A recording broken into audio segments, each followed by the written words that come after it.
Hi everybody, Jordy here with DisneyExaminer.com, standing outside of the Rise of the Resistance attraction here at Galaxy's Edge at Walt Disney World in Florida, and I'm being joined by my good friend, Walt Disney Imagineer and Creative Executive, Jon Georges. How you doing, Jon? Good to see you. Good to Thanks for see coming. you.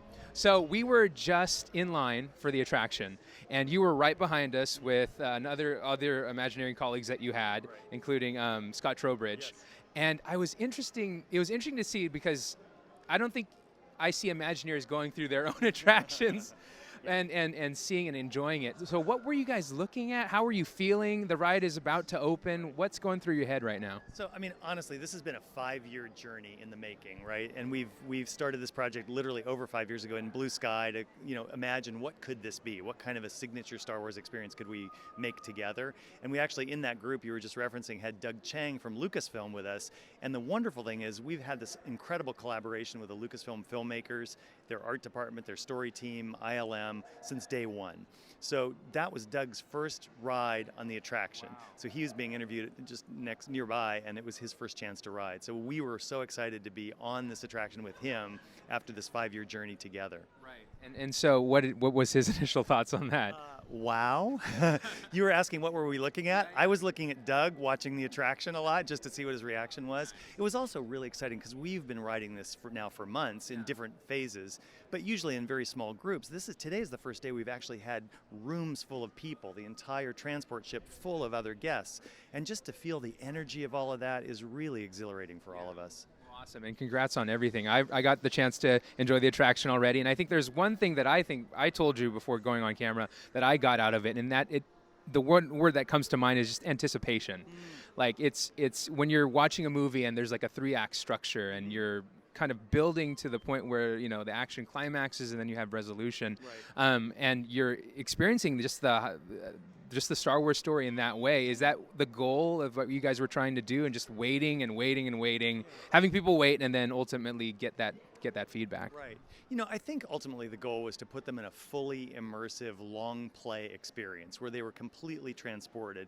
And the thing I love about this attraction, whether you're a deep Star Wars fan or somebody who's relatively new to the franchise or even somebody who knows nothing, I think the story arc of this experience is so clear that you understand that it's a call to action. You've been asked to join the Resistance and help them defeat the First Order.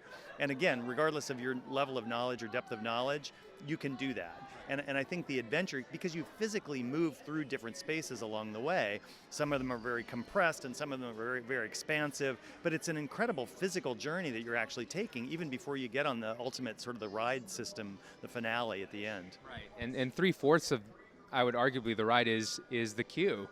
And so to finally have, with the last quarter of that ride being the actual ride itself, and having to experience the thrill of it, I think only just caps off what is already a gratifying experience. Last question that I had for you was in regards to just some of the small things that people might be able to look for that you as a creative executive and the team like Easter eggs, I suppose you were to call them, some things that you think you would like people to maybe take a closer look at.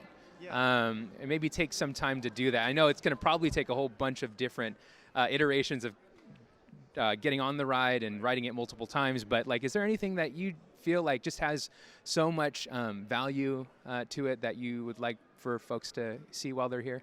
I think overall it's such a cinematic experience, and I think what happens many times when we're in an attraction or waiting for an attraction is you sort of just want to rush through it and get to the finish line. I would really encourage our guests to just enjoy where they are. If they're in the queue, look at the depth of the storytelling with the props and the authentic objects that are film references. Pull out your mobile device and launch the data pad, because you can hack and scan crates and props along the way to sort of deepen your level of storytelling. Just sort of dive in and be all in, because I think it's very rare that we actually get to walk into a movie and be immersed in a story that we love and know that'll feel so familiar yet original when they arrive here. So I think it's just present moment. Be present. So no phones. No phone. Yeah. Don't. Yeah. Mobile device. Right. Oh, but when you're on the attraction though, but just enjoy it for what it is. It's epic. Yeah. Well, you guys heard that. No phones when you ride Rise of the Resistance when you do come to Galaxy's Edge. Jon, thank you so much for your time. Thanks for being here. Be sure to visit DisneyExaminer.com for more insider information from Galaxy's Edge, and we hope to see you guys here really soon. Thanks so much.